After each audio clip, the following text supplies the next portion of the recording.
All right, very good. We're just waiting on Councillor John Ramon Vihil. Is that right? All right. Wait just a couple minutes.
Oh my God, you're killing me.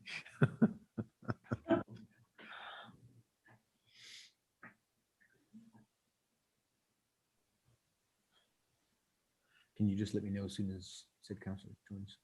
Thank you.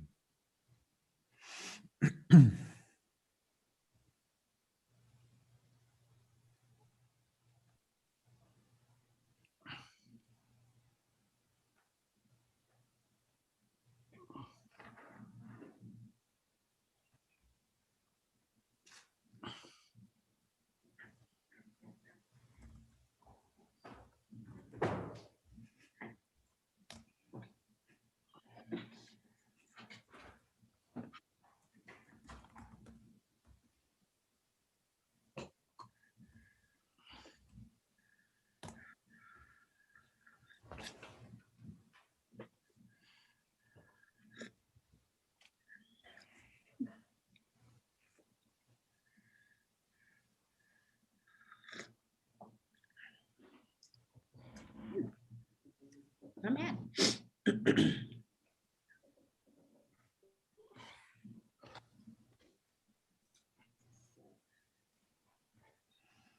We had confirmation, is that right? We'll wait a couple minutes.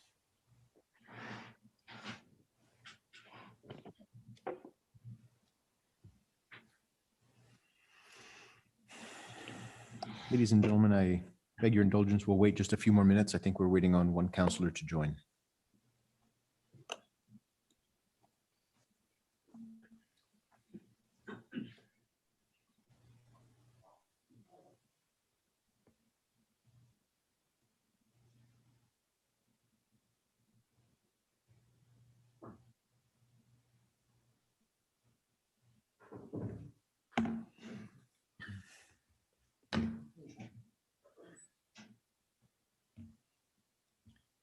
I understand we'll be getting that councillor on shortly.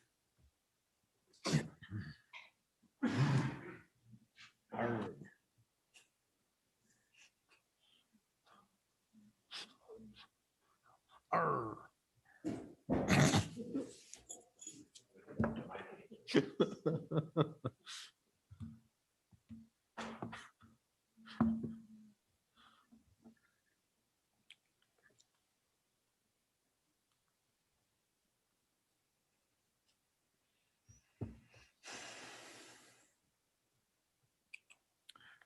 That is dangerous there.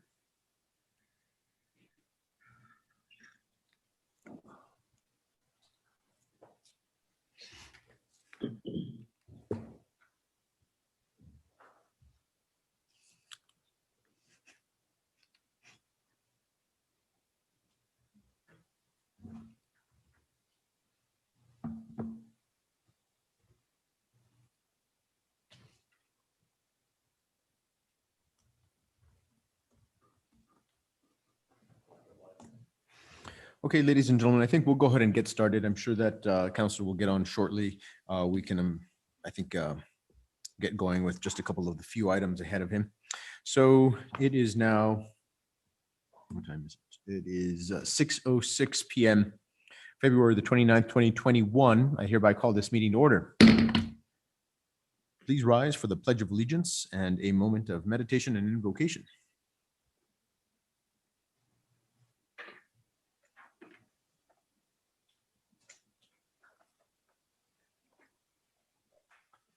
I pledge allegiance To the flag To the flag of of the United States United States of America, and to the republic for which it stands, one one nation, under under God, God, indivisible, liberty, with and justice liberty for all. and justice for all. for all.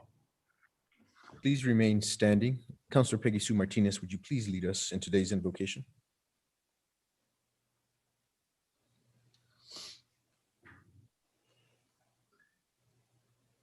Thank you, Counselor Mayor. Peggy- Okay, thank you.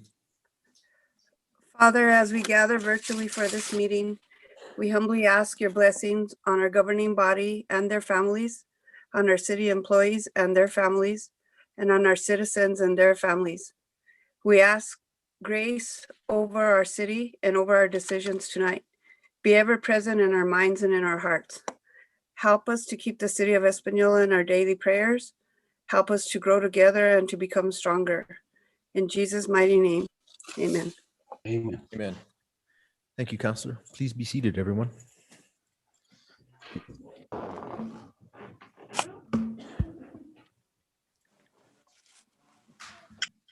Can we please take a roll and determine a quorum? Counselor Dorothy D.D. Valdez, Present. Counselor Denise D. Benavides, Present. Counselor John L. Ritchie, Present. Counselor Manuel J. Martinez, Present. Counselor John Ramon Vigil, Present.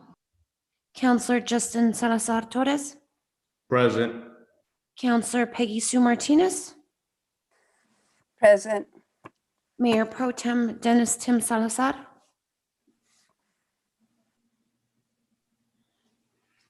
Mayor Javier E. Sanchez. Present. Thank you very much for that. And Counselor and Mayor Pro Tem Dennis Tim Salazar mentioned he was not going to be at today's meeting, so he's duly excused.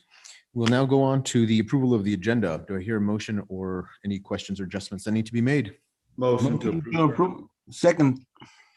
Thank you very much. We have a motion from Counselor Justin Salazar Torres and a second from Counselor Manny Martinez. Is there any discussion?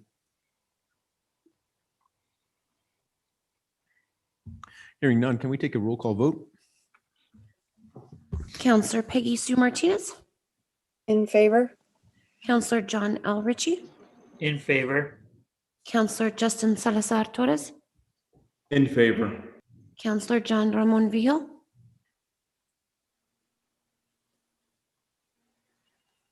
Counselor Manuel J. Martinez, For the motion. Counselor Denise D. Benavides, In favor. Counselor Dorothy D.D. Valdez, For the motion. Counselor John Ramon Vigil. Yes. Motion carries. Very good. We'll move on to our first item, which is the consent agenda for the January 26th, 2021 City Council meeting minutes. Do I hear a motion? So moved, Mayor. Second. That is a motion from Counselor Peggy Sue Martinez and a second from what I understand is Counselor Manny Martinez. Yes, we sir. take- Thank you, sir. Can we take a roll call vote, please? Counselor Dorothy D.D. Valdez, In favor. Counselor Denise D. Benavides, In favor. Counselor Manuel J. Martinez, In favor. Counselor John Ramon Vigil,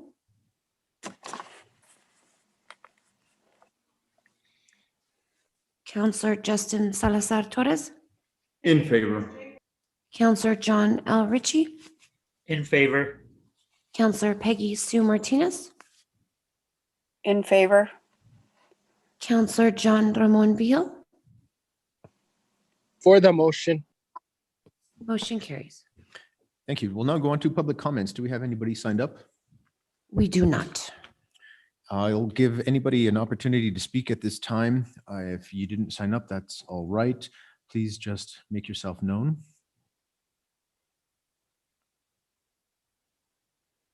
Seeing none, we'll go on to committee chair updates and councillor comments. And what I'd like to mention before we move forward is just very simply the reminder to councillors that if you have any specific questions relating to administrative issues or anything that we would like for our city manager to do, to please ask those questions offline or to him directly.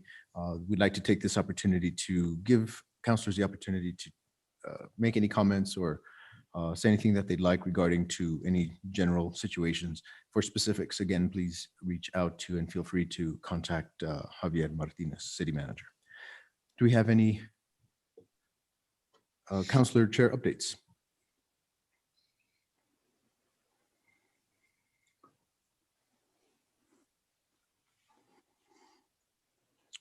We have Councillor Justin Salazar Torres. Thank you, Honorable Mayor. I just want to let the public know as a committee chair of public safety that we had a great meeting during public safety. We have a couple of things that were on our agenda for public safety that should be coming up on our next agenda. So please stay tuned. Other than that, I also do want to thank Mr. Sargent, as well as yourself, Mayor, and the rest of the councilors, and as well as some very dignified constituents that we have through this valley who are very persistent and just caring about getting those that don't have access to internet, that those that may not have the ability to sign up for the vaccine, etc. Just thank them for their diligence and all they've done. Thank you all. Thank you, Councillor Justin Salazar Torres. Do we have any others? Mayor, Councillor Manny Martinez. Thank you, Mayor. I just wanted to make a comment during our meeting there in public safety. I did ask a question to our deputy chief, and I just want to know how this is something I just would like all our councilors to think about and ponder as we move forward, especially now with the pathway shelters opening up officially. I asked him when they confront any of these individuals that are on the streets, do they ask for identification? Do they know where they're coming from? How many are actually from the Espanola area or the valley? And he stated that a large majority of the people that are on the streets here in Espanola aren't from Espanola. They're from Albuquerque, some are from out of state, and he stated that they do try to steer them towards the pathway shelter or towards some sort of resources, but a lot of them don't want that.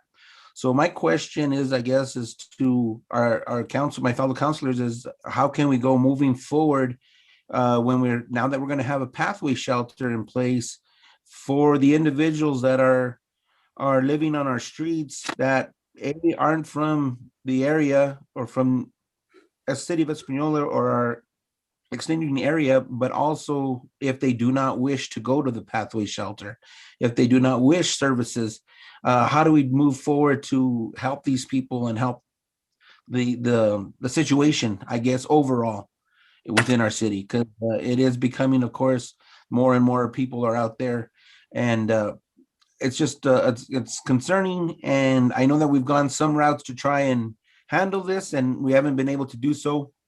But I just think that it's something that we as a council need to think of how we're going to be able to handle this now in the future, sir. Thank you. Thank you, Councillor, for your comments there. We'll go next to Councillor Peggy Sue Martinez. good evening, Mayor. Thank you. First of all, it's a pleasure to be with all of you tonight. I want to direct concern to the Planning and Zoning Department. The letter that they recently sent out concerning the Miramontes and Credit Union project has a number 747-6103. When you dial that number, it sends you to a dead zone and it says all circuits are busy. So that's a problem because that meeting is in 2 days, and that letter went out to those constituents within the proximity to the area that is going to be looked at by P&Z Commission. So just a heads up on that.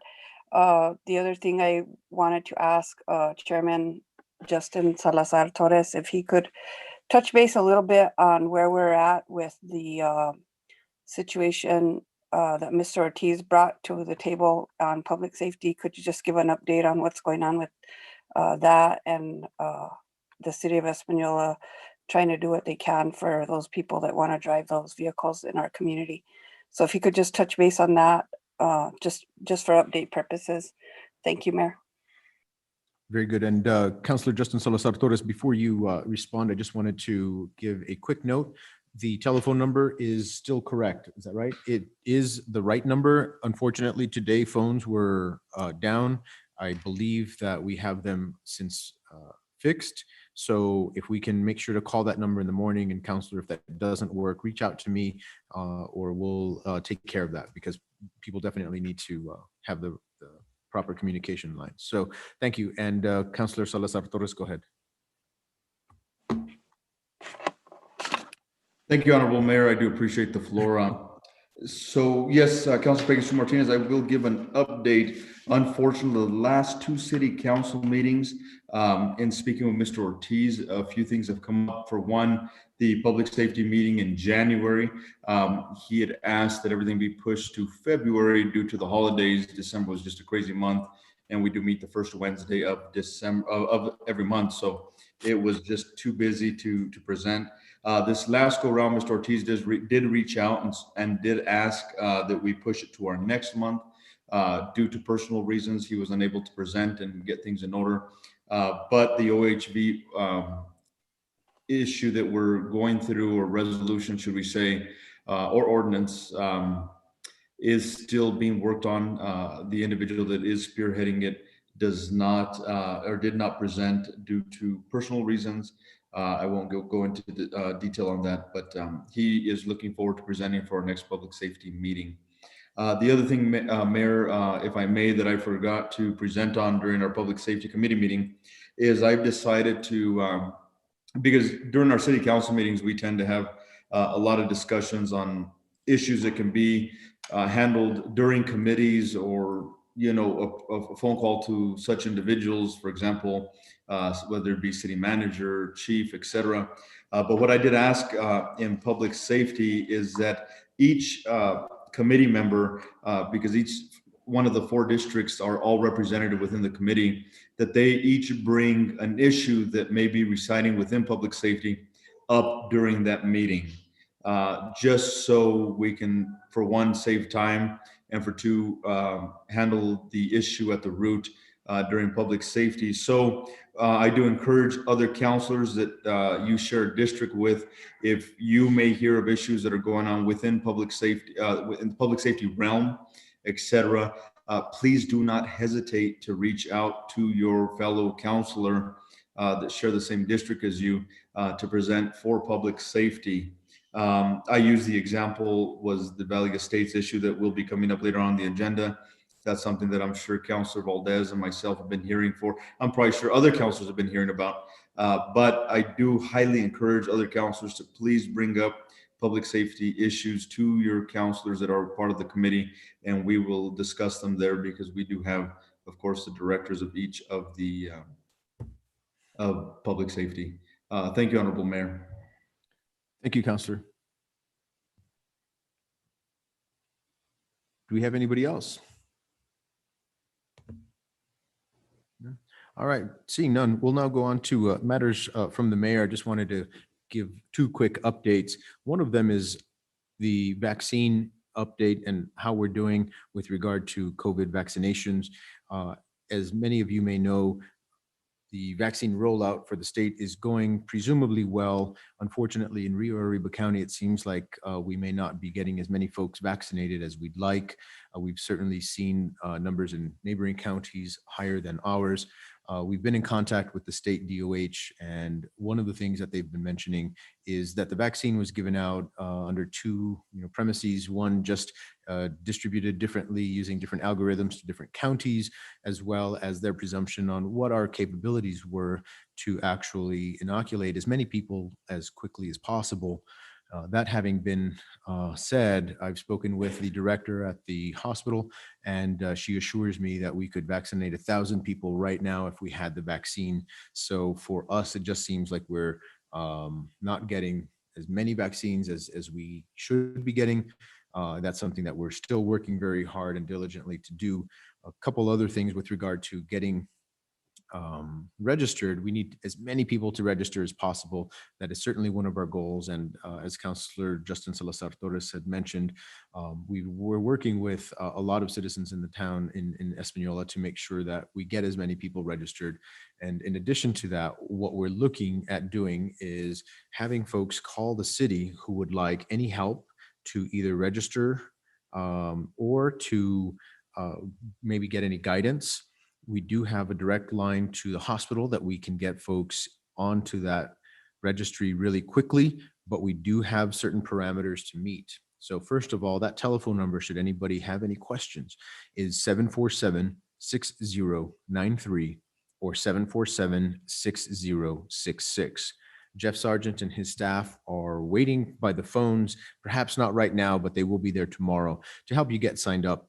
And one thing that's very important to remember is, even though the state is under, was trying to vaccinate phase 1A and phase 1B, what we are trying to do right now is get anybody over the age of 75. So that is what we are, what we've been asked to do by the hospital. That's where we're at right now. And even though we may have others registering, and in fact, everybody needs to register. Those who will be able to get it quicker are those over 75. That's what we've been instructed and asked to do by the hospital. So if you know anybody that is over 75, please call that number again so that we can get you signed up and we can get that to you as quickly as possible. A couple things to keep in mind. We've heard that there are other states that have more vaccines, and people are going into those clinics and areas where they can get the vaccine quicker. And we're just doing everything that we can to make sure that ours comes our way. One of the problematic situations is the fact that the state has already mentioned that there is a direct correlation between the number of vaccines given and a drop in the positive rate of COVID transmission, which means that if those areas are able to open up sooner economically, then we are incentivized to give out that vaccine, because that's what is going to get our positivity rate below 5%. And let me just put that in clearer terms. The more vaccines per county, the faster they will open up and move from red to yellow. So that is very hopeful news, but it could also be a little distressing if we're not getting enough of the vaccine in comparable numbers to other counties. That means that we may, in fact, lag behind. So I'm doing everything that I can to make sure that that bell keeps getting rung. So please recognize that I'm doing everything I can in that direction. We'll go to Councilor Peggy Sue Martinez in just a second, but one of the other things that I wanted to mention to you folks is that last year, the city of Espanola passed a resolution in favor of the safe haven box, and that specifically is an item that we can use here in the city. And what it does is the safe haven bill is a way for a is a way for a mother to give her child up and do so in a safe and respectful way. What that will give us the option to do, if we get the box, it would mean that a mom could drop off a child at a safe, warm place, perhaps at the fire station. And this is something that firefighter John Wickersham has been working really hard to approve and to get on state legislation. So that is House Bill 18 that we're hoping passes. And we'd like to recognize firefighter John Wickersham for all of his efforts to make sure that people are able to give up a child if that is the only option. And we need to really recognize that women must be placed in a position of respect and put on a pedestal when they have their child and realize that that is their only option. So we just wanted to give that shout out to House Bill 18 and firefighter John Wickersham. So Councilor Peggy Sue Martinez, go ahead. You had a question or comment related to the vaccine situation. Go ahead. I do. I'm a little confused, Mayor, with the 75 and older group. They're still vaccinating that group. There's vaccines for them at this time, or are we on a pushback right now? That's a good question. So I do get updates from from the director of the hospital, and she'll tell me we have 174 people that we're going to vaccinate this week. Unfortunately, sometimes the hospital doesn't know how many vaccines it's going to get until Friday or when they get them.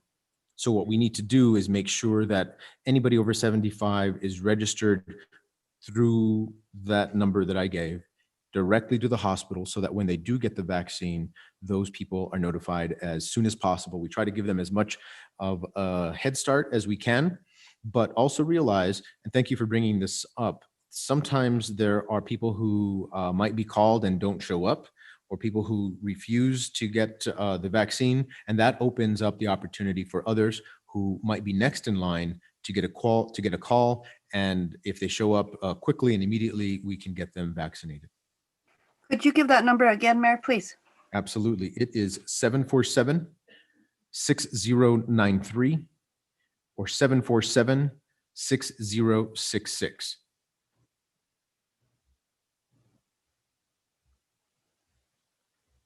All right, very good. So that having been a matter from the mayor, we'll now go to City Manager Javier Martinez for any updates. Honorable Mayor, Yes, Councilor Justin Salazar Torres, go ahead. I do apologize. I had a follow-up to Councilor Peggy Sue Martinez's comment regarding the whole vaccine situation. We've been having a lot of great communication amongst everybody per se, but is the vaccine being distributed fairly as per other counties? For example, those that may be in transition from a red to a yellow, red to a green phase, is it being distributed to Rio Arriba fairly?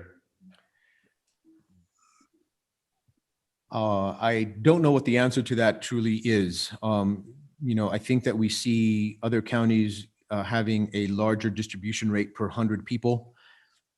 I don't think that we have a solid answer with regard to why we haven't received the same number per 100 people.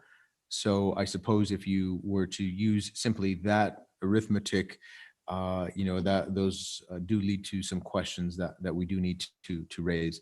And in particular, like I said, I think it is extremely important to recognize that when we see a direct relationship between the number of vaccines given and the potential to open up a county's economy, I think we have some real questions to ask. We also have our emergency manager, Jeff Sargent, who would like to make some additional comments. Go ahead, Mr. Sargent. Good evening, Honorable Mayor. Councilors, I have a quick little update regarding that. So based on the information that we have been given by the state, what happened at the beginning is when they got the initial amount of doses sent to the state, they were given to the locations that they felt would have the most impact as far as the availability of places and people that would be able to come in to get vaccinated. And that's where that began. So from that time till where we are now, there was a discrepancy to where we along with other counties within the state of New Mexico were lower than some other high areas such as Santa Fe, Albuquerque, and some other upper counties. So there was a big difference. But we did have a meeting on Monday morning with the New Mexico Department of Health, with Brenda Romero, Lieutenant Jessica Yuca, which she is a National Guard rep who is in charge of the vaccinations for our part of the state. Alfredo Montoya, our county emergency manager, Dr. Boyorkland, and Nick Bucas, who is our Northeast Regional Public Health Director, and Lauren Reichel and Delilah Jaramillo and myself. On the call, we were discussing the challenges we were having in getting the vaccine for our county based on the NIMSIS, or the federal tracking of vaccination doses. The numbers our county received are close to 21%, although the COVID dashboard, that is a public dashboard that everybody has seen, including myself, Monday I noticed that it said that we're at 10.2 or 10.9%, which is a big discrepancy. One of the reasons that they are saying there is a discrepancy is because there are a lot of agencies that may be giving the vaccine, but they are not reporting to the NIMSIS as they are required to do on a daily basis. That is one item. A second item is that you have the federal government giving allotments to separate groups or entities, such as IHS, the veterans, the VA, corrections facilities, and Walgreens, CVS, Walmart, and the Albertsons locations. So those allotments are bringing in numbers of vaccines to the state, but those numbers, along with the ones from the state, there are a discrepancy, and there is no way that they have been able to capture both to where they could give us a direct answer as to how many doses our county has received. So that is a failure on their part, and they did agree that there is a failure, but they said that our biggest thing that can help us within the next few weeks is to get as many people registered through the NMDOH website so that we can get a larger allotment of doses of vaccine within the next 4 weeks, because these 3 weeks they're using 70% of the doses for the booster or the second dose, as it is being well known, and the other 30% is for the initial or primary dose. So that is some information regarding that. Along with that, our state has only been seeing 50,000 doses sent to us on a weekly basis from the federal government. So at the start of the 4th week, we should be seeing a 6 to 7% increase in the amount that is given to the state, which will trickle down to us. But my hope and what we're working towards with emergency management at the county and ourselves is we are going to work with NMDOH and create public service announcements that we will be sending out to the public through radio, through the newspapers, through social media, to be able to get to as many people as possible and tell them, hey, call us here at the city at these numbers, call us here at the county at these numbers, and we will help you to get registered so we can boost our numbers up for our county so that we get our fair share. Thank you, That's Mr. it. Sargent. We have a question from Councilor Peggy Sue Martinez. Thank you, Mayor. I'll make it brief. Thank you, Mr. Sargent, for your input on this situation.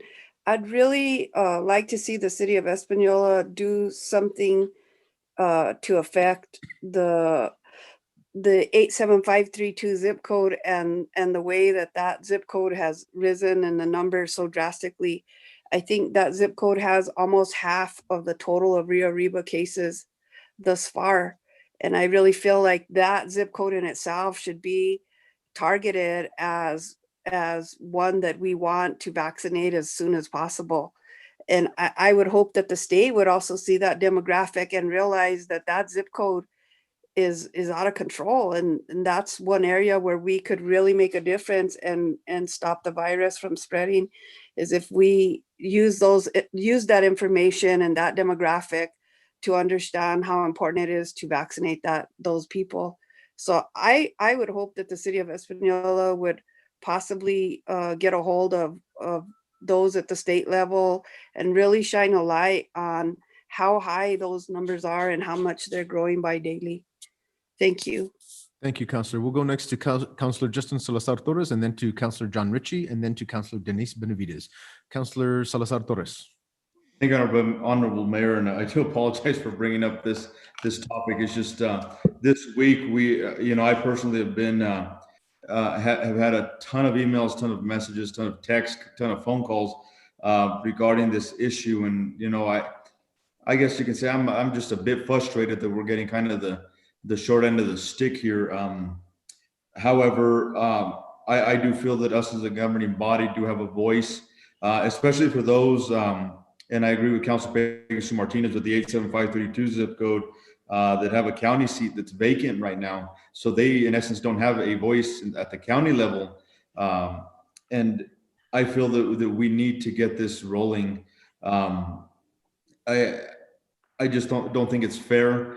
We had individuals that have ran for positions that they've received on COVID. And I think these individuals at the state level need to start tooting the horn and getting us resources here to Rio Arriba County, here to the city of Espanola. Thank you, Honorable Mayor. Thank you. Councilor John Ritchie, go ahead. Thank you, Mayor. I was just questioning, we're pushing the citizens 75 and older. What about the citizens that have underlying health issues? I thought those were also a priority, those with cancer or diabetes or breathing health issues. Okay, I'll just answer that really briefly.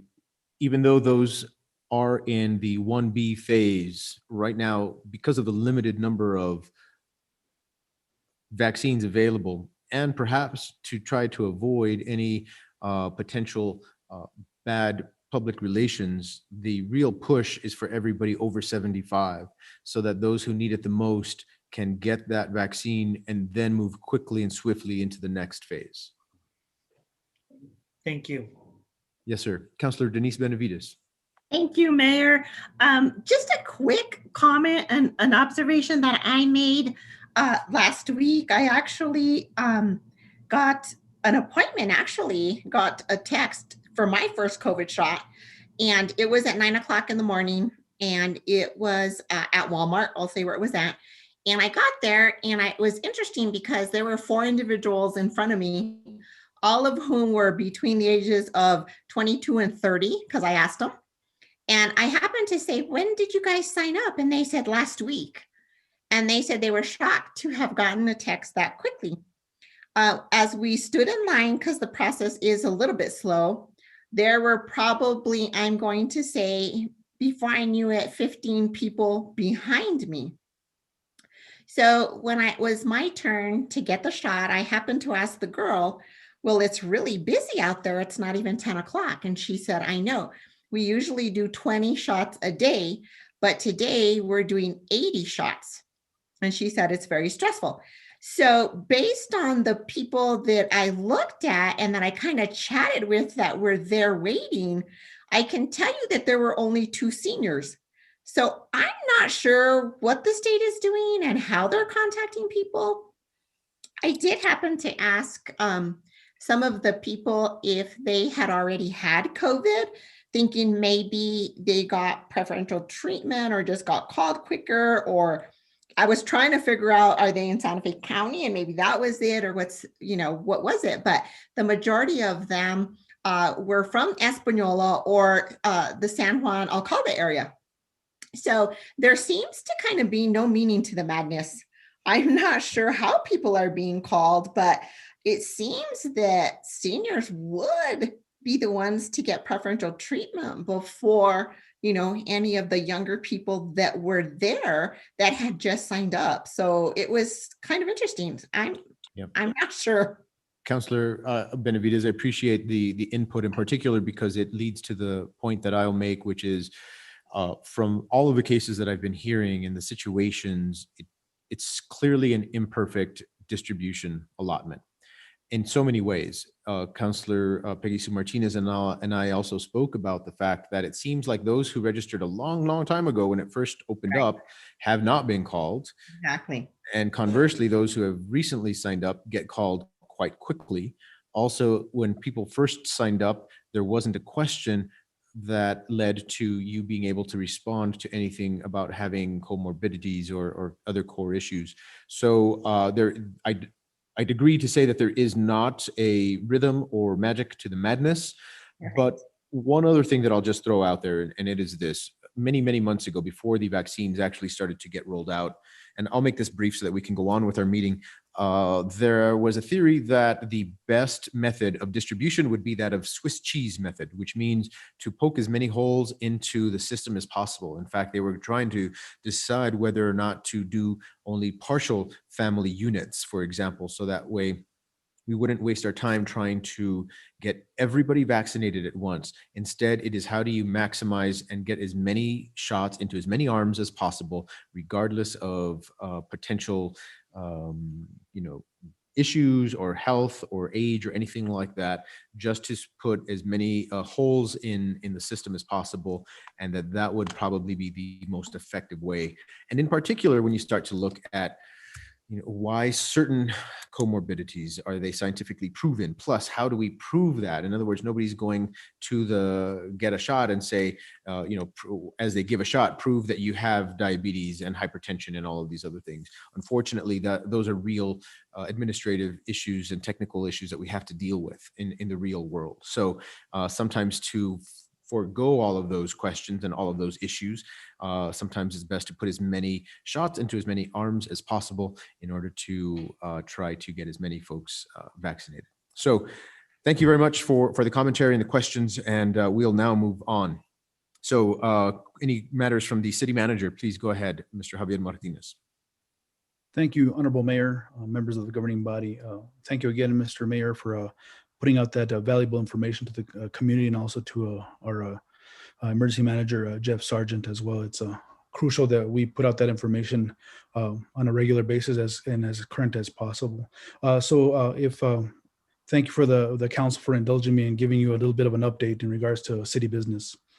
Right now, we're coordinating to meet with the environmental department, the solid waste bureau, on a site visit at North Prince Ranch this Thursday to go over the complaints that we've received in regards to the condition of that property. So we're going to move forward and have an on-site visit with the solid waste bureau this Thursday.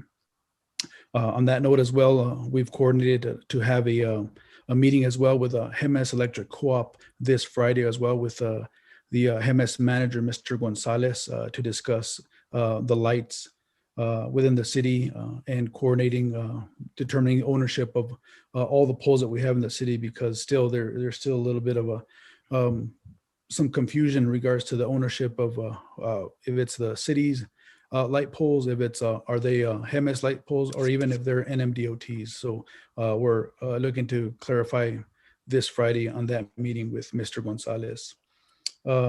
We've got an update on State Road 76. As of yesterday, Wilson and Company reached out to NMDOT to see if they had any questions to finalizing the traffic control plan, that it's crucial to have it set forth to go ahead and proceed with this project. As of yet, NMDOT has not responded from yesterday's email. We're also coordinating to get an up-to-date, most current report from Santa Clara Pueblo in regards to the environmental review. We had one back in 2019, but NMDOT required that we reach out to them again and get a more current response to the environmental report. So that's where we're at with State Road 76. The nitrate filtration system that we are looking to install at well number 7, which is the well located at Ranchitos Park. We were looking to have the system delivered to the city at the end of this month. The company that we've contracted with to produce this system had some setbacks, and they pushed it back another 2 weeks. So we're looking at the middle of March for them to deliver this system. We're still in communication with UNM Law Clinic in regards to the Superfund. I just had a meeting yesterday with Dr. Villa and another student representative to push forward. So I want to inform everybody that we are still looking into finding some resolution to that Superfund site. Again, we're looking at Ranchitos Park, and we are waiting for DFA to respond back to us in regards to an environmental study that we need to submit to proceed forward with our CDBG grant, which has been on on one of the top burners here for a while. So we're looking at, hopefully they'll respond back and have some action to Ranchitos Park over the springtime. Also on that note, our community services director, Mr. Scott Frost, informed me yesterday that they're going to proceed to start cleaning up the property to the north of Ranchitos Park, which, as all of you may know, Tent City has developed in that area, which that property belongs to Okeowinge. Mr. Frost and other staff had went out there and posted signs with some care bags of toothbrush and some cleaning and toiletries of that sort, and also with a sign to let them know that the city will be proceeding to clean that piece of property on February 19th to give these individuals a time to move from there and move their valuable belongings from there before we proceed with that process. Okay, we're looking for them to help us in regards to disposing of the trash that will be collected for that cleanup. One note I would like to mention for the Public Works Committee department that I'm going to request that our customer service department, AKA utilities, also be at those committees to give regular updates in regards to utilities for the city. So I think that'd be a key issue on a monthly basis for reporting to the city and to the committee on that sense. We're also looking to renew our insurance carrier. So we're going to be going out to an RFP to renew the contract with our insurance carrier to see how we go from there. Also, and I'll finish up with a positive note. We've had quite a few new hires to the city. If you'll indulge me, I will go ahead and read those names and what department they will be assigned to. First of all, new hires, we had Mr. Jose Castillo to the water department. Miss Justina Trujillo with code enforcement, which she is doing a fantastic job. I've seen that firsthand on my end. Mr. Aaron Rodriguez with the wastewater department. Kayleen Hawkes, clerk's office. She's an emergency hire helping Angelica, and she's also doing a fantastic job, very punctual and on the job with tasks that have been provided to her. Mr. Maxim Alonso, our police officer with public safety. Mr. Gilbert Hawkes with our general services department. Mr. Jeffrey Martinez with our streets department. And we had a promotion. Our own Mr. Jesus Chavez, who had originally hired with general services, has promoted into our utilities department. This individual, as you recall, a few months back was nominated and received a employee of the month. And this individual shines and is shining now at the utilities department to help that department to provide customer services to our staff. Unfortunately, with new hires, we also have separations. We had a Miss Emma Trujillo, which is a kitchen aide with the senior center. She was there for a year, helping us, very diligent. Of course, Miss Melissa Velasquez, our city clerk, which she's still missed. Mr. Joby Atencio, our detention officer. Mr. George Martinez, a police officer who served for the city of Espanola for close to a decade. And also Miss Miranda Lopez, which is a great loss to our Project Race department. Those were our departures. And then we had one retirement, Mr. Lieutenant Abraham Baca, retired with 25 years of service with state police and other law enforcement agencies throughout the state, and also ended up finishing his career here at the city of Espanola. Well, he did a term as interim chief of police at one time and helped out the city. So thank you, Honorable Mayor, members of the governing body, for indulging me and giving you a quick update in regards to city business. I stand to any questions. Thank you, City Manager. Do we have any brief questions for City Manager? No, very good. We will now move on to Roman numeral number 8, items proposed for council consideration, discussion items, and action items. The first is the approval of a lease agreement with Gino's Gym, presented by City Manager Javier Martinez and Police Chief Mr. Roger Jimenez. Go ahead. Thank you, Honorable Mayor, members of the governing body. Before you is a lease agreement for Gino's Gym. As all of you know, Mr. Brazil was using the facility for storage for the last 6 months. Unfortunately, the lease agreement for that portion of it expired at the end of the year, at the end of December. Mr. Brazil came to the chief and I about wanting to come to a solution in regards to keeping the equipment at the city. So the solution that we brainstormed to come together is revising this lease agreement for Mr. Brazil to be allowed to keep the equipment in its current location at the facility. But instead of paying the $500 monthly rent, it would be turned over as in-kind services to allow city employees, primarily first responders, for the use of that facility and the equipment through this fiscal year. So before you is the lease agreement. Also, Mr. Chief Roger Jimenez is also on this meeting to answer any questions. And I believe Mr. Gino Brazil is also present to address any questions the council might have. Thank you, City Manager. Do we have a motion on the floor? Motion to approve, sir. Second. We have a motion on the floor from Councilor Justin Salazar Torres and a second from Councilor Manny Martinez. Do we have a discussion about what it is that we're doing here?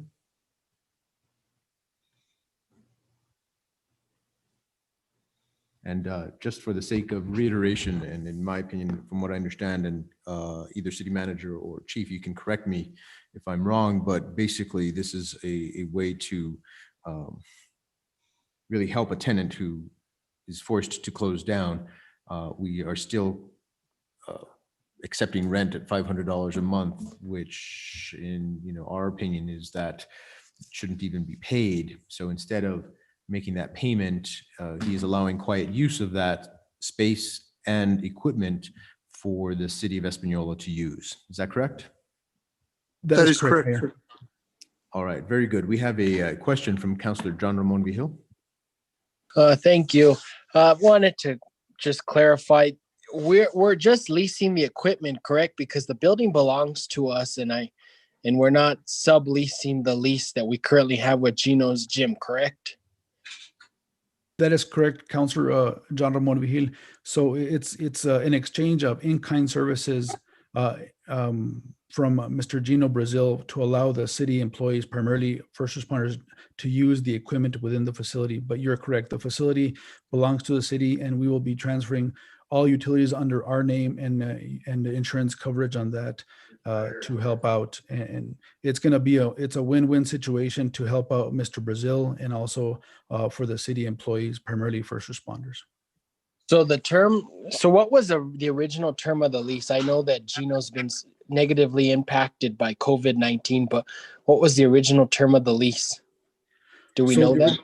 The original lease that was signed last summer, and it was for 6 months to the duration to the end of the calendar year, was for Mr. Brazil to primarily use the facility as a storage location for all of his equipment. And he was for the charge of $500 a month. Because he was not generating any profit, the equipment was just there, and he did not want to incur the trouble of relocating it and then trying to sell it. So he asked if he could hold that equipment there in lieu of lowering the $2,000 month payment that he had originally for running the operating of the gym as a business. And so we dropped it down to $500 a month for rent. And now with this lease, we're looking at him providing the in-kind services, allowing the city to use the gym equipment in lieu of the $500 a month payment. And so follow up. Yes. So was it a gross lease or was it a net lease where we pay the utilities prior to COVID $2,000 a month? So Mr. Brazil was covering all utilities separate from the $2,000 a month. So Mr. Brazil was paying for water, sewer, trash, electric, and gas separate from the $2,000 a month rent.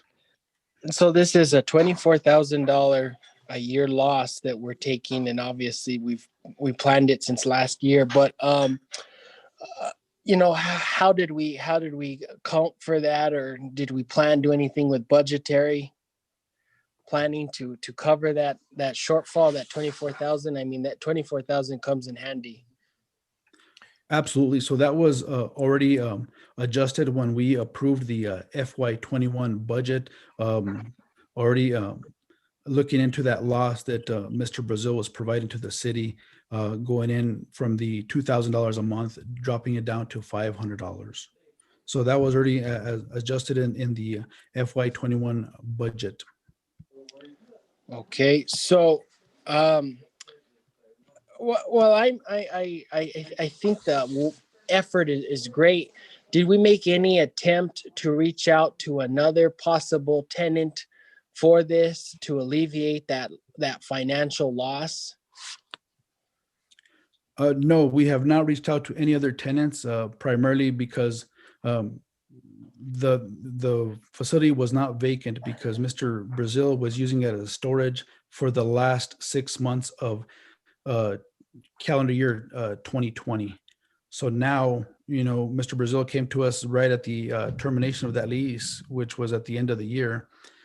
We were trying to figure out a solution, or actually Mr. Brazil was saying that he was not able to afford the $500 a month rent, and was pretty much, he wanted to stop the hemorrhaging, I guess, for the lack of a better term. You know, he was not generating any revenue with his LLC to pay the rent and all the utilities and maintain the insurance. So he came to the city with one of two options. One option was that he was gonna start selling off the equipment piece by piece to other interested parties, because as of you know, if you know, right now during the pandemic, for some reason, weight and gym equipment is very valuable right now and has a top end dollar value right now. So we, Chief Jimenez had also proposed about using or taking over that gym primarily for city employees, for the use primarily for first responders. And the solution that we came up is both the city and Mr. Brazil an extension as far as time. So the solution that we came up is, well, we can use the gym equipment for city employees, primarily first responders. In lieu of the $500 payment, the city would take over utilities, pretty much run that whole facility through the end of this fiscal year. At the end of the fiscal year, we can all determine from there if funds allow to purchase the equipment from Gino Brazil outright, or look at other options. But primarily, it was just kind of an extension of time for both Mr. Brazil and for the city, and allowing him to regenerate his finances. But I will go ahead and yield the floor to Mr. Brazil if he would have anything to add to this Councilor John Vigil's comment. Thank you, City Manager, and Honorable Mayor, and City Council. I just want to emphasize that the key thing here is the opportunity after these 5 months are up, that the city has several options.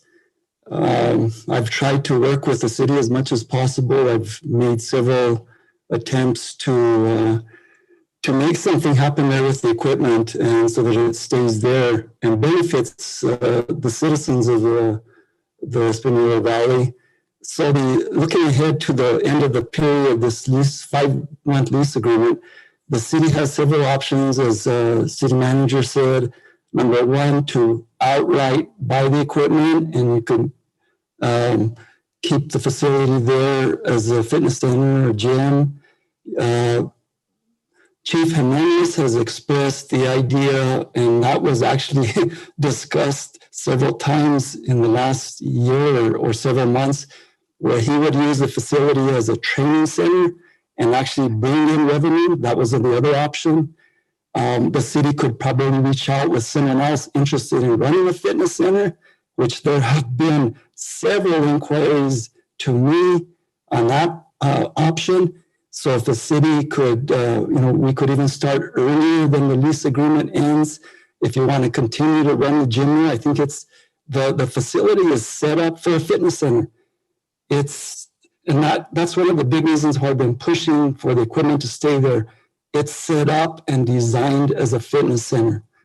So the city, in my mind, there are several options to look at when we come close to the end of this 5-month period, or sooner if the probability or possibility that someone steps forward and said, hey, I'm interested in taking over that fitness center, maybe the city would want to pursue that idea. So I'm open and flexible to any ideas. I want to work with the city in all thanks that the city has helped me. I want to help the city back. I would love to see the citizens of this region continue to use that as a gym. But again, short answer, there's many options to look at as we move forward. Mr. Brazil, I'm going to follow up, and it might be for actually Mr. Martinez and the city manager. That's a big loss to the city with $24,000 annually in revenue. And I'm just reviewing it. The intended purpose of Industrial Park Road and working with the Bartholomew Sanchez land grant was to foster industrial and commercial growth up there. And I'm trying to look at the big picture of what we want for the development of that area. And you've been a long-term tenant there, Mr. Brazil. Deferring back to Mr. Martinez and possibly Mr. Hubler for plan and zoning, what potentialities of a tenant seeking that lease space for something else? What is existing and that, because I'd hate for us to lose that $24,000 annually in revenue that really can come in handy with anything. Mr. Martinez, Mr. Hubler. Yes, Councilor John Ramon Vigil. So you're right. I mean, that's a very big facility. I believe it's about close to 5,700 square feet. We have not received any interest from any local or out-of-town business looking for any space to set up within the city, at this time. But again, the city has not reached out to advertise that as well, because we don't want to advertise when Mr. Brazil is still physically occupying that space. That just wouldn't be right. But I have not seen or am familiar with any plans that have been mentioned or discussed in the past. But I am open to a review of that on those issues as to what the I guess the big picture of Industrial Park was. But as of right now, we have not received any interest in regards to renting that space in an industrial park to the next to the PDN Courts building. I'll yield to Mr. Hubler if he has anything to add to Councilor John Ramon's question. And actually, before we go on to Director Hubler, one of the things we want to make sure is that before us, we have this particular lease agreement, and we really don't have the opportunity to go into the plethora of potentiality for it other than, what we see before us. Yes, we can have a discussion about some different topics, but I just don't want us to go too far off of the agenda here. So Mr. Hubler, go ahead. First, I know that we have Councilor Peggy Sue Martinez in queue, as well as Councilor Justin Salazar Torres, but Mr. Hubler is going to Mr. Jimenez for a quick update there. Good evening, Mr. Mayor and members of the governing body, Councilor Vigil. So we have to remember that unfortunately we're in this pandemic, and people have, I know, approached Mr. Brazil about maybe doing something and opening up a gym. But correct me if I'm wrong, Mr. Brazil, is nobody was able to come up with the funds to do so.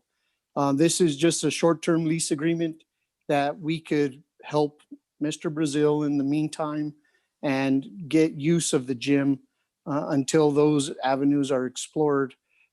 But now with the opening of other gyms that have chains, from other national chains, it's going to be really, really difficult during this pandemic for somebody to purchase the gym and start up a business right now in this pandemic.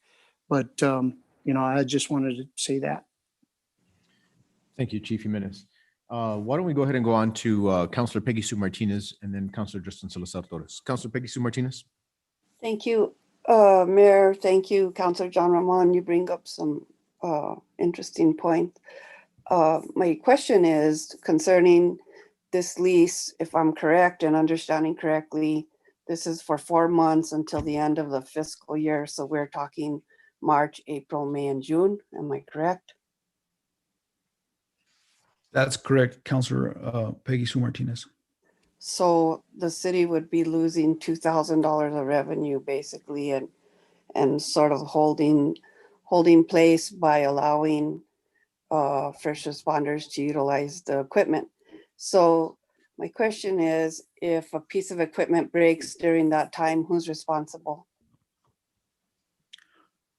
So we would have an insurance coverage for the total cost of all the equipment. We got 2 different appraisals, one by Mr. Gino Brazil and one by us, the city. Mr. Gino Brazil's appraisal for the equipment roughly came in about $30,000. The city's appraisal came roughly about $40,000, so about a $10,000 difference. So we did our due diligence with our city attorney and with our insurance broker. We had a Zoom meeting to discuss these very issues.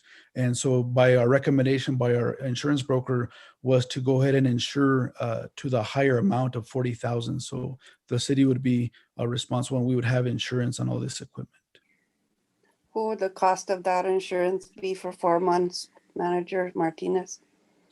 I have yet to see that, ma'am. So once this is approved, we can go ahead and see that. But according to our insurance broker, the cost would be very minimal. The only liability we would have is if we would open it to the public, which we are not. So if we're just allowing just city employees, and I don't want to give any false numbers, but our insurance broker said it was a very minimal increase in our deductible and our insurance premiums. So the next question I have is probably for Mr. Hubler, wondering if Mr. Brazil qualified for any of the COVID funding that the city handed out to businesses that are taking such enormous blows during this COVID. Thank you, Councilor Martinez and members of the governing body. I'll address a couple points here related to that question specific. We did reach out to Mr. Brazil as part of that process. We did not end up awarding him for a CARES grant at that point in time based on kind of his expected trajectory and the conditions of the grant. Related to the other comments around the potential future use of the building, those are all very valid possibilities. I think to the mayor's comment, we are currently reviewing a particular lease for this specific situation, which is very short term. I mean, less than 6 months even. And I think that, it's appropriate to, consider that and we can work out between now and July as to what we want to see long term with this facility, with this equipment. And whether or not this lease allows for the potential utilization of the training center that Chief Jimenez had proposed before, and whether there's other solutions that the city could better recover those lost funds. But that we don't have to make that part of the decision, in my mind, at this point in time. So the concerns that I have right now are, yes, we understand Mr. Brazil's situation. It's horrible that this COVID has played havoc on all the local business, myself included. So I understand from a business perspective how frustrating it is, especially when we're being told you can open, you can't open, you can't work, those kinds of things. And we understand because it's for the greater good of all in the long run. But nevertheless, business is business and businesses have been hurt. The issue that I have with this deals with the fact that we ourselves have the Lucero Center basically empty right now also. The only ones I see really using it are city employees and some of the police officers. So it's hard for me to say that in my mind it would be okay to forego the $2,000 that Mr. Brazil would have to pay the city over the next 4 months. This question is for Mr. Brazil. Is there any chance that in July you would decide to just continue your business and rebuild your business? Is there a chance that that's possible? Councilor Martinez, I don't think so. I pretty much ran that business solo. And this was one of the reasons that I had to close. With all the cleaning responsibilities, the distancing, the masking, the rules and regs, there was no way in heaven that I could have done it by myself. And at my age, after 36 years of running the gym, I no longer had the ability. I could see that it was in the cards, and I just couldn't do it. And I've come to a realization of that. I tried other options, as Chief Jimenez said. There were other people that were interested, but in this, it's just not a good climate right now to start a gym. I believe strongly it will be. I believe fitness will come back strong. The only other thing that I can say is, that again, to answer your question, no. And if there was, I could have sold all this equipment probably 6 months ago, a year ago. So it's not like I'm trying to be, just hang on there out of a feeling of I can't do anything else. I could have liquidated. I've tried, and I keep trying to work with the city, as I said, to keep the equipment there so that it benefits the community from day one. Back in March or April of last year, when I first met with City Manager Martinez, he knows that those were the first words that I spoke to him. I said, how can we somehow, some way keep this facility here for the city use, for the community use? And with this difficulty, this pandemic, it's made things so hard. But, it's just come to that. I'm really, really sorry and saddened to learn that that whole Gino's Gym, the end of the era has hit, and it makes me sad. At the same time, just know that the city also is in a situation where we have to be very careful and really, really smart about how we're funding things. So this is a really difficult thing. I mean, a lot of people might say it's $2,000 for a city of Espanola. What's that? It's not that big of a deal. But when you consider all the shortages and all the things that we would like to do because of the pandemic, and one of the things I'll mention is entertaining the kids this summer, and that's going to take funding. So just things like that I think about how we can better use money and how we can be productive with the funding that we do have. So we thank you for your presentation, Mr. Brazil. Thank you. We'll next go to Councilor Manny Martinez, then Councilor Justin Salazar Torres, and then Councilor Denise Benavides. Councilor Manny Martinez. Thank you, Mayor. First of all, thank you, Gino, for all the many years that you've had Gino's Gym here in the Valley. It's been a staple, and just want to thank you for that. We're talking about, we keep throwing around the $2,000 and a month. That's assuming that this building would be rented out tomorrow. And I don't think that's the case. We're looking at 4 months of this lease. And I see that this is a potential to help a business that has been part of this valley for so many years. And also at the same time, if I'm correct, there's a federal mandate that people are not to be evicted from their business or from their rentals. And yet in this case, we have an opportunity to help somebody. I think that also gives 4 months for the city to perhaps advertise this building and see if there's even potentials of renting it within 4 or 5 months.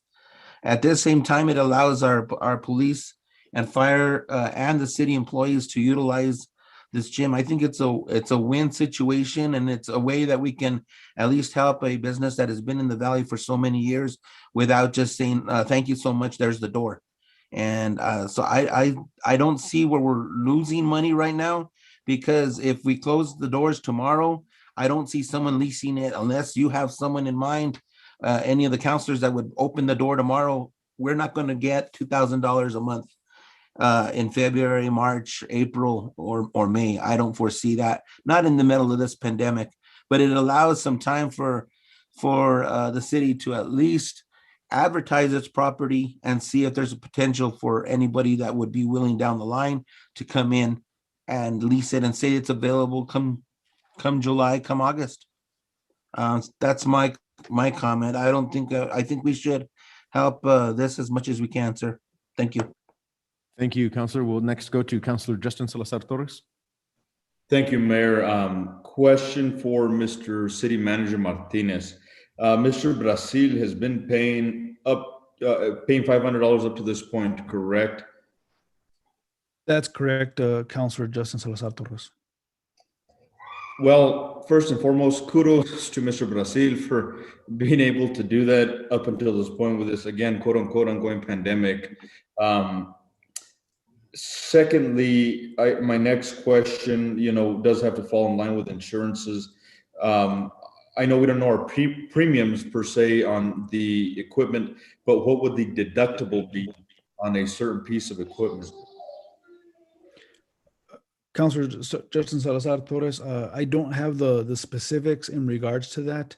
Like I mentioned to Councilor Peggy Sue Martinez, when we met with our insurance broker, they didn't seem that it would be a big deal or a big expense or increase to go ahead and cover this facility with the equipment inside.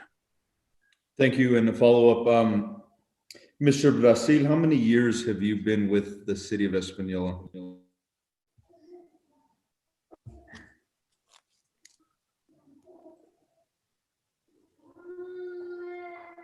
Mr. Gino. Yes, I started renting up at the city at the industrial park in 1998.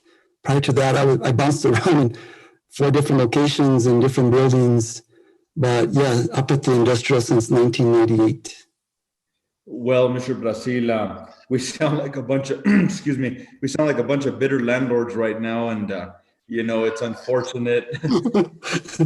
It's very unfortunate this pandemic hit, but I am sure you haven't heard it tonight, and I don't know if you've heard it, before, but I want you to know that we appreciate you.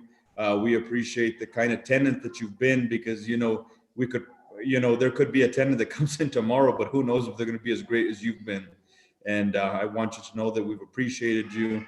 And I am very fortunate to have worked out in your gym. It doesn't look like it, but I have. And we do appreciate you, and God bless you. Thank you.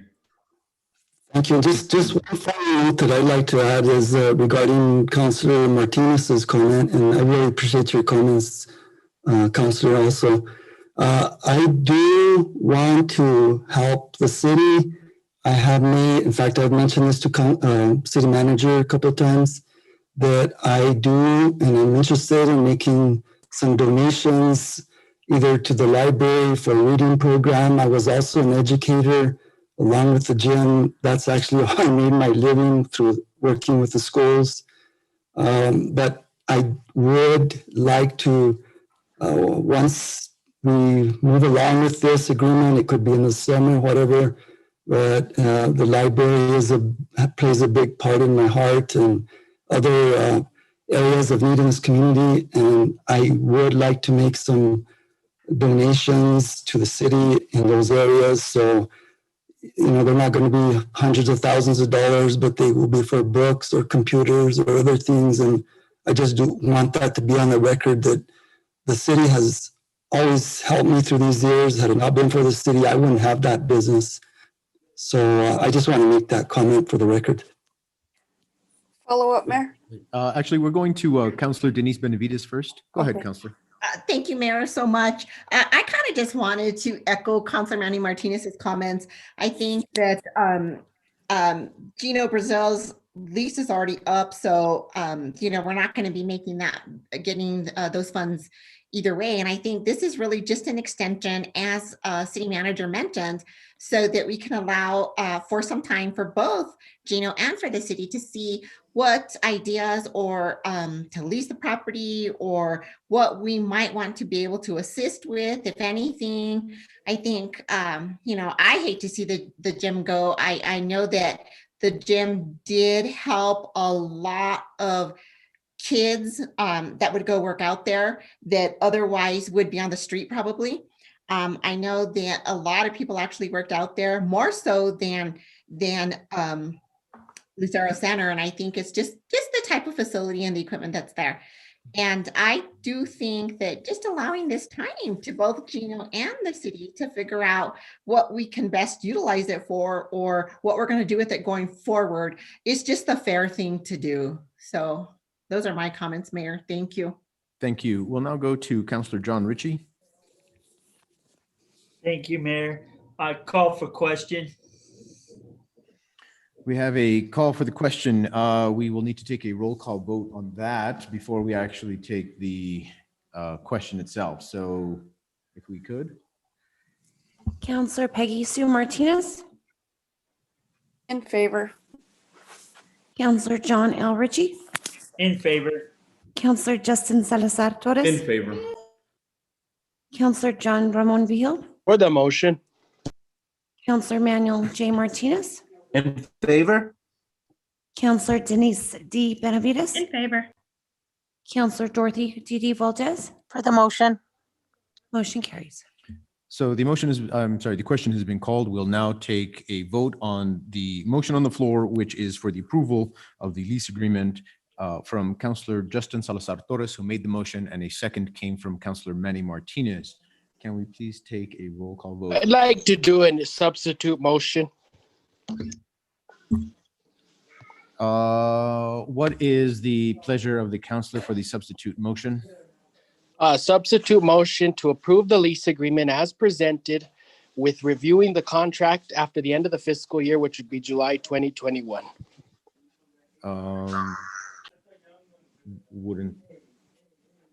How long is the contract for this agreement, Mr. Jonas?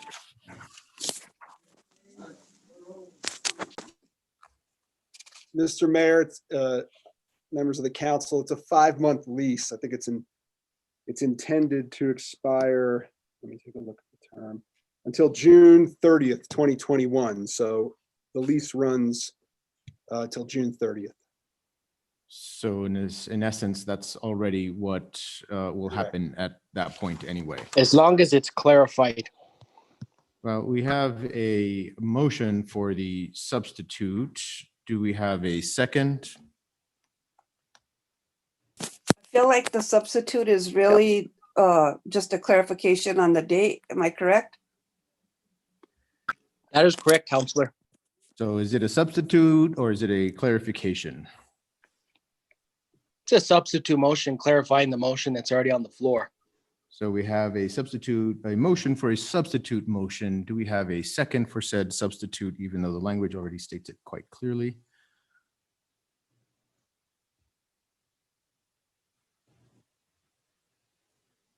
So just for purposes of clarification, Mayor, the previous motion does state end of the fiscal year, June 30th.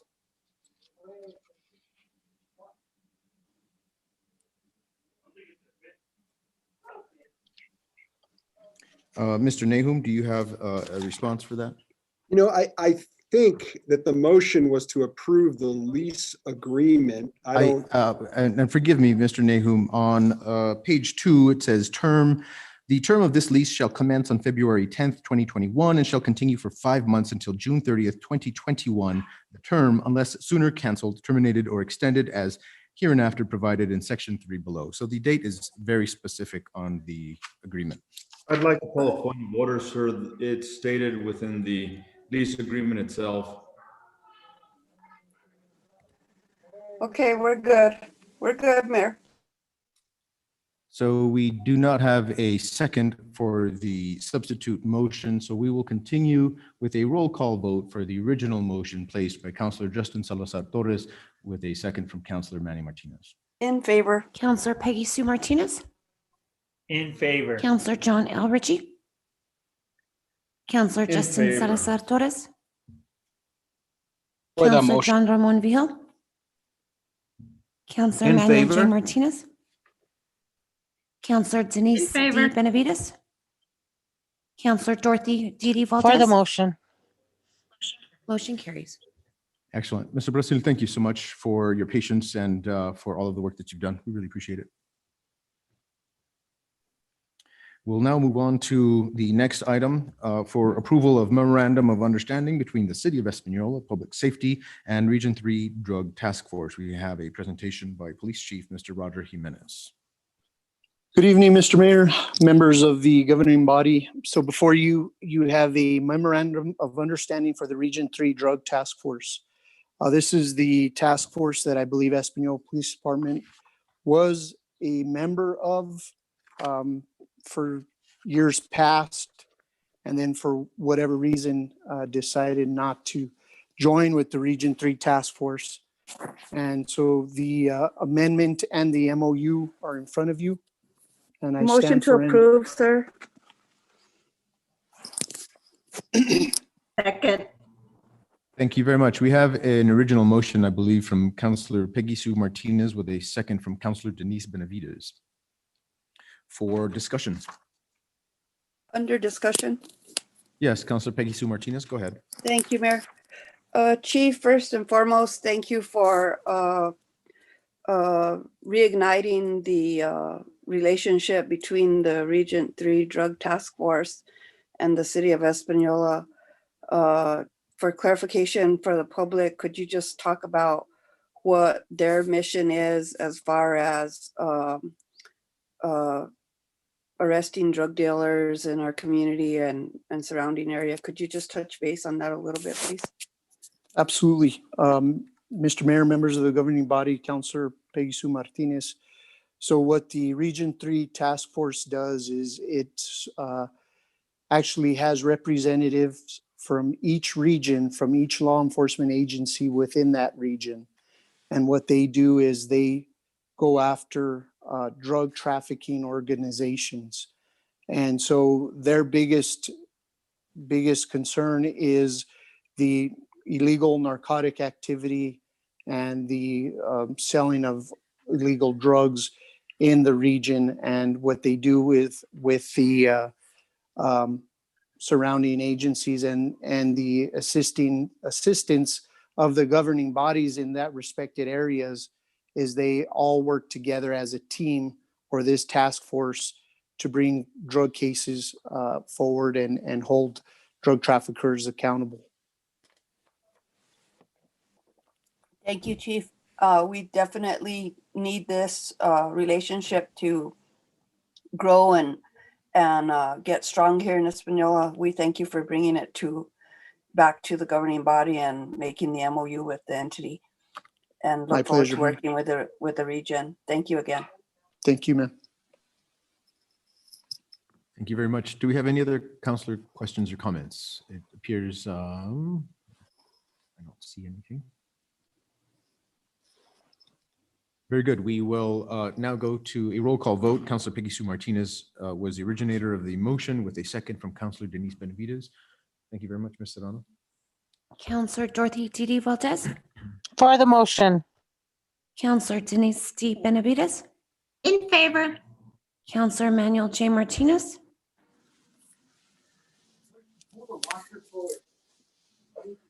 Counselor John Ramon Vihel, For the motion. Counselor Justin Salazar Torres, In favor. Counselor John L. Ritchie, In favor. Counselor Peggy Sue Martinez, In favor. Counselor Manuel J. Martinez. Do I see he's dropped off of the call? In favor? There he is. Okay, motion carries. Thank you very much. We'll now move on to Roman numeral 8, letter D, bar resolution number 2021-03, approval of a budget adjustment request to Department of Finance to increase revenues and expenditures for various funds. We have a presentation by Administrative Services Director, Ms. Jessica Ortiz. Good evening, Mayor and members of the governing body. I come before you tonight to respectfully request approval of resolution number 2021-03, increasing revenues and expenditures in the 124 fund. We have 2 insurance recovery claims for some vehicles, one in the amount of $28,662, another one in the amount of $16,949. And then we are also requesting budget authority for Fund 322, the Clean and Lean, in the amount of $35,000 for the asbestos abatement for the 506 East Chamisa Street structure. And I stand for any questions. Motion to approve, sir. Second. Thank you, Counselor. We have a motion for approval from Counselor Justin Salazar Torres with a second from Counselor John Ritchie. We have a question from Counselor Peggy Sue Martinez. Go ahead. Thank you, Mayor. Thank you, Ms. Jessica, for your presentation. Could you tell us the 25,000 is coming out of what fund? The 35,000? 35,000, I'm sorry. That is the Clean and Lean Fund, so that's Fund 322. And the agreement was we had initially budgeted for some property that we were looking into purchasing. However, we have not come to an agreement on that with the property owner. So it was the decision to utilize those funds to cover the asbestos abatement for this property. So question for Mr. Hubler. After the asbestos is abated in that building, is the building re-inhabitable or it's gonna be considered for destruction? What's the status after it gets cleaned up? Yes, thank you, Councilor Martinez. So members of the governing body, the request here is for funds to abate the asbestos in preparation for the demolition. The city council already awarded the contract for demolition. And as we went through the other Clean and Lean projects, we did not have the funds necessary to do the asbestos abatement. So it's kind of been on hold, as we discussed at the last meeting, until we could find the funds. Based on the conversation at the last city council meeting, city manager and ASD director and I met to discuss how we could move forward on dealing with this property. And that was where we are now to allocate these funds. The next item on the agenda relates specific to the project, but it is moving towards demolition. So have we identified the funding for the demolition, or we're currently looking at our budget for that? We currently have funds for demolition and a little bit more, but not enough to cover both demolition and the abatement. So this is to make up the shortage, basically, to complete the project. Okay. All right. Thank you. And thank you for your effort on this. I feel like this is one of the buildings that is identifying a whole area. So definitely, I appreciate your work on this situation. Thank you, Counselor. Do we have any other questions? All right, seeing none, just for a minor technicality, on that same page where we show the revenues and expenditures under comments, it's not listed as $35,000. It's listed as 35,00.00, just for the record, in case anybody comes back and asks. We have a motion on the floor from Counselor John Ritchie. I'm sorry, from Counselor Justin Salazar Torres with a second from Counselor John Ritchie. Can we take a roll call vote, please? Counselor Peggy Sue Martinez. In favor. Counselor John L. Ritchie. In favor. Counselor Justin Salazar Torres. Counselor John Ramon Vigil. For the motion. Counselor Manuel J. Martinez. In favor? Counselor Denise D. Benavides. In favor. Counselor Dorothy D. Voltes. For the motion. Counselor John L. Ritchie.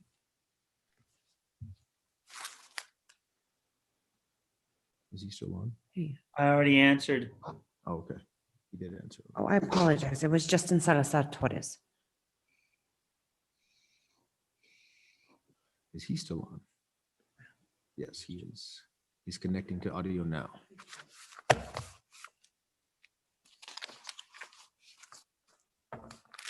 Counselor Justin Salazar Torres? In favor. I do apologize. I dropped off the Zoom meeting. Motion carries. Excellent. Thank you very much. We'll now move on to letter E, approval of expenditures exceeding $25,000 for asbestos abatement at 506 East Chamisa, presented by Planning Director Richard Hubler. Thank you, Mr. Mayor, members of the governing body. This action is to allocate the funds that were just transferred into the Clean and Lean account to award, to create a contract and award that to Southwest. And if you'll scroll down just a little bit, we did, as we went through this process earlier in the year, receive 3 competing bids. They are all also CES contractors because of the nature of the work. Asbestos abatement is a popular need for schools. So the low bid was the, scroll just a little bit. Yeah, they're up. No, that one. The low bid was this one that you're looking at here. We did confirm with the company, as indicated in the email below, that that bid was still valid. And so the request is for approval to spend the funds on the asbestos abatement and to award this contract, or to accept this bid basically, and then create a contract. Motion to approve. Second. We have a motion for approval from Councillor Manny Martinez and a second from Councillor John Ritchie. Is that correct? Yes, sir. Yes. All right, thank you, guys. I'm sorry, sometimes it's hard for me to see, so I have to go by voice. We have a question from Councillor John Ramon Vigil. Go ahead. Under discussion, Mr. Hubler, do we have any correspondence with the property owner to see what the direction is they're going with the property? I understand the need to clean up the property, but we've taken a large expense in moving forward with abating and hopefully soon demolishing the building. Do we have any action going on with the property owner for a sort of resolution? Yes, Councilor Vigil, we have had good conversations with the property owner. In fact, when we reached out to him in January in preparation for the last update on the Clean and Lean resolution and then ultimately for this meeting, he was already under the impression that it might have been torn down. He lives in Albuquerque. He's kind of abandoned this property.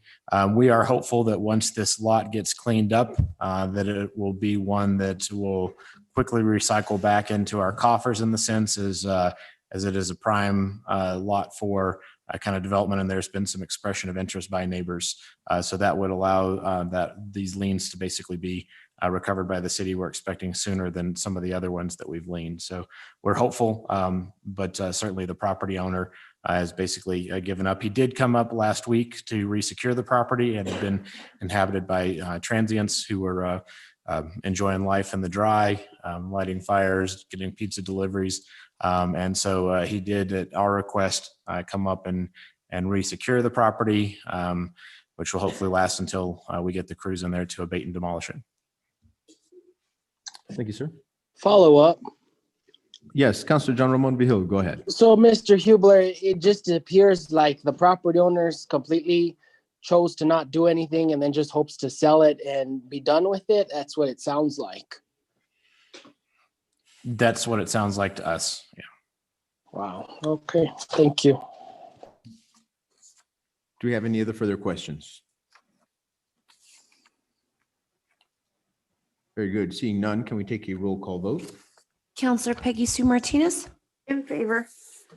Counselor John L. Ritchie? In favor. Counselor Justin Salazar Torres? In favor. Counselor John Ramon Vigil? For the motion. Counselor Manuel J. Martinez? In favor. Counselor Denise D. Benavides? Counselor For the Dorothy motion. D. Valdez? Motion carries. Excellent. Thank you very much. We'll go on to the approval of speed deterrence on Valley Drive. We have a presentation by Public Works Director, Mr. Stephen Trujillo.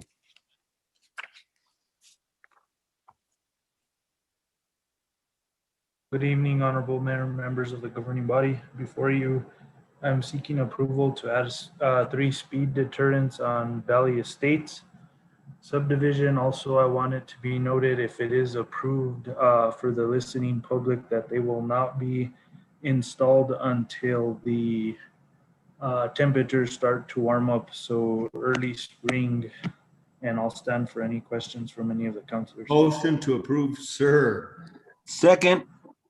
We have a motion for approval from Councillor Justin Salazar Torres and a second from Councillor Manny Martinez. For questions, comments, and discussion. Under discussion, Mayor. Councillor Peggy Sue Martinez, go ahead. Thank you, Stephen. First and foremost, thank you for your efforts in this situation. I know Councillor Justin and others have received plenty of input on this situation and are very concerned about the speeding traffic through that neighborhood. I just want to make sure that we follow the state's mandates on the height of the speed bumps. You know, we did some on Camino Santa Cruz a couple years ago, and I'm still hearing the complaints, and to be honest with you, they are a little bit high. So I hope that we're very careful with how high those are, and possibly maybe speed humps instead of speed bumps. Thank you. Do we have any other questions or comments from councilors?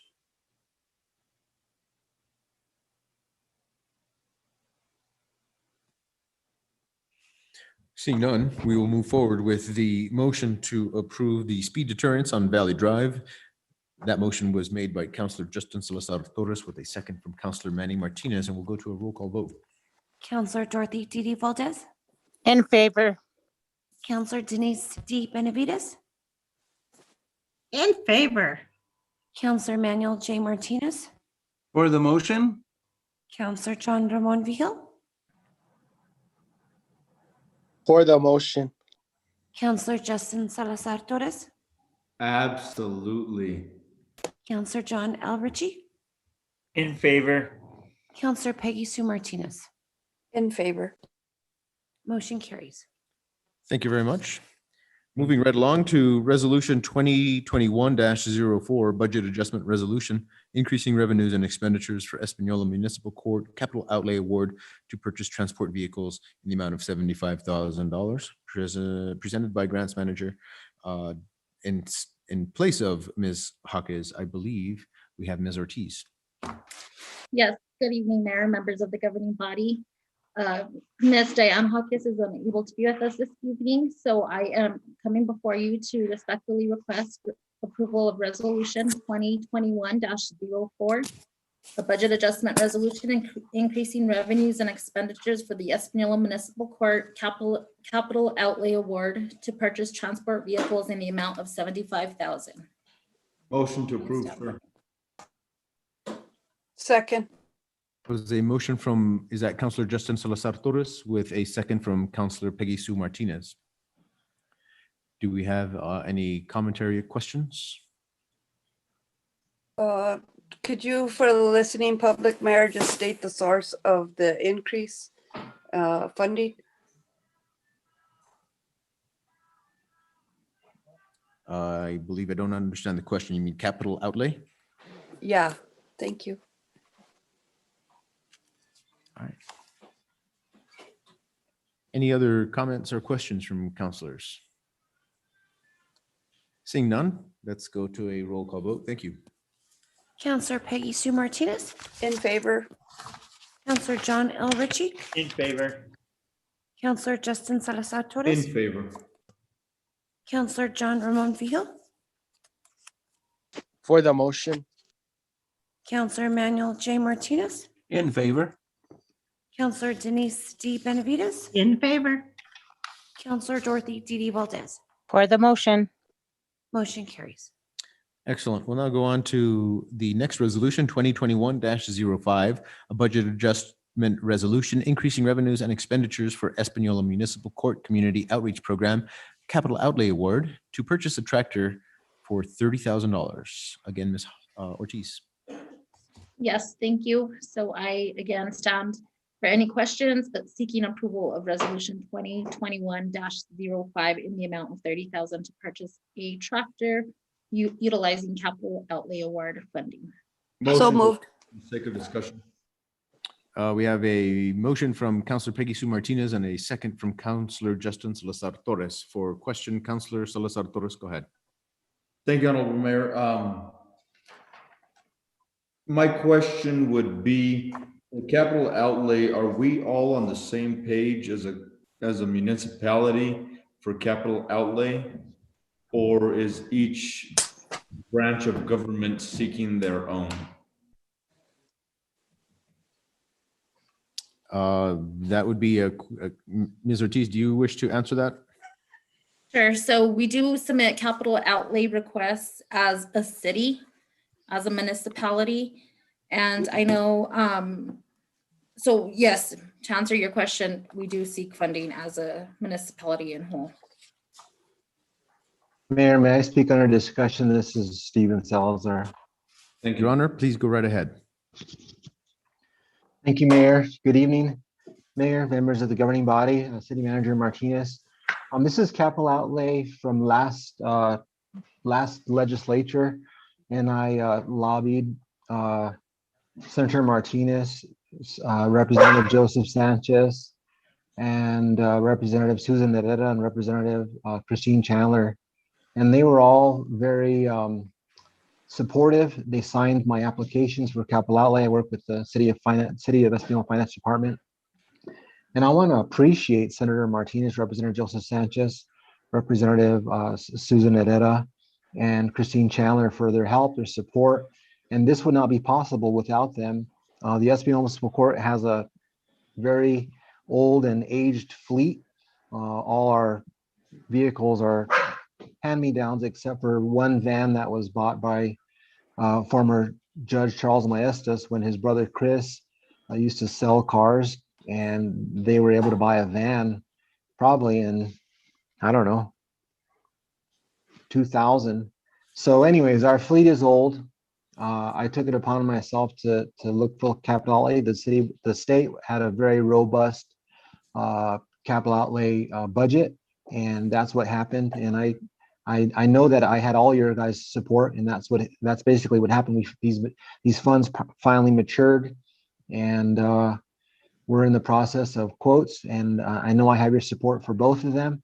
There's a capital outlay request coming down the pipeline maybe in 2 weeks for our greenhouse, another greenhouse. So you guys are more than welcome to come visit, come talk, call me anytime, come by my office. We're still open, and thank you for your indulgence tonight. Have a good evening. And you guys look very handsome appearing virtually. Thank And you, Your Honor. Do we have any other councillor comments or questions? Very well. Seeing none, we'll go to a roll call vote. Counselor Peggy Sue Martinez, In favor. Counselor John L. Ritchie, In favor. Counselor Justin Salazar Torres, In favor. Counselor John Ramon Vijil, For the motion. Counselor Manuel J. Martinez, In favor? Counselor Denise D. Benavides, In favor. Counselor Dorothy T.D. Valdez. For the motion. Motion carries. All right, thank you very much. Thank you. All right, that having been the end of our items proposed for discussion and action, we're still on H. No, that was it, wasn't it? That was for the tractor. That was for the tractor. All right, so we'll now move along to the closed section area in accordance with the New Mexico Open Meetings Act, in particular NMSA 1978, Section 10-15-1 H7, attorney-client privileged discussion regarding threatened litigation in which the city of Espanola may become a participant. Do I hear a motion? Motion to enter into executive session, sir. Second. Second. We have a motion from Councillor Justin Salazar Torres and a second from several folks. One of them, I believe, was John Ritchie, Manny Martinez. Yes. Dorothy Valdez. Okay, very good. Can we take a roll call vote? Counselor Dorothy Didi Valdez, In favor. Counselor Denise D. Benavides, Oops, in favor. Counselor Manuel J. Martinez, In favor? Counselor John Ramon Vihil, For the motion. Counselor Justin Salazar Torres, In favor. Counselor John L. Ritchie, In favor. Counselor Peggy Sue Martinez,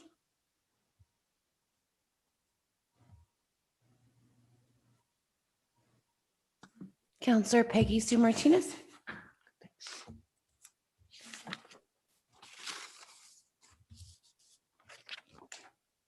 Motion carries. Alrighty then. This time, don't forget to turn off YouTube Live.